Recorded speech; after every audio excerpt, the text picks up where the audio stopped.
శనగలను ముందుగా ఒక 5-6 గంటలు నానబెట్టుకోవాలి. తర్వాత కుక్కర్లో సాల్ట్ వేసి ఒక 5 విజిల్ల వరకు ఉడకబెట్టుకోవాలి.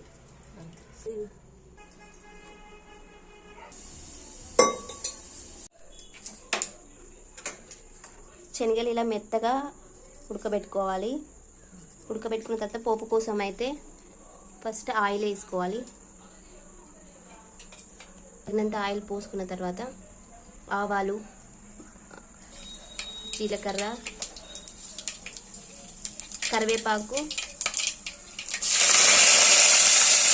పచ్చిమిర్చి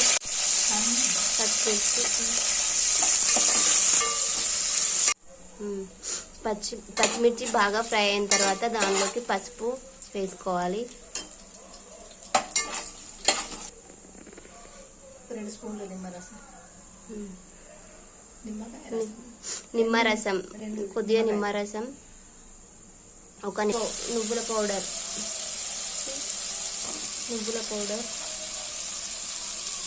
వేసి బాగా కలుపుకోవాలి.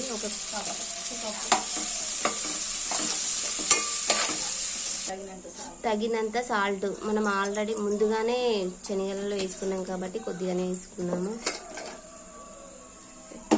సాల్ట్ వేసుకున్న తర్వాత ఉడకబెట్టిన శనగలను వేసి కలుపుకోవాలి.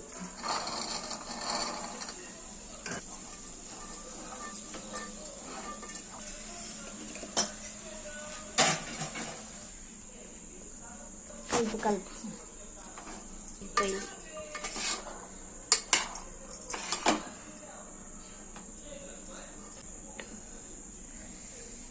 ఒక 5 నిమిషాలు కలుపుకున్న తర్వాత మనకు శనగల ప్రసాదం అయితే రెడీ అయిపోయింది. ఇలా మీరు కూడా ఒకసారి ట్రై చేయండి.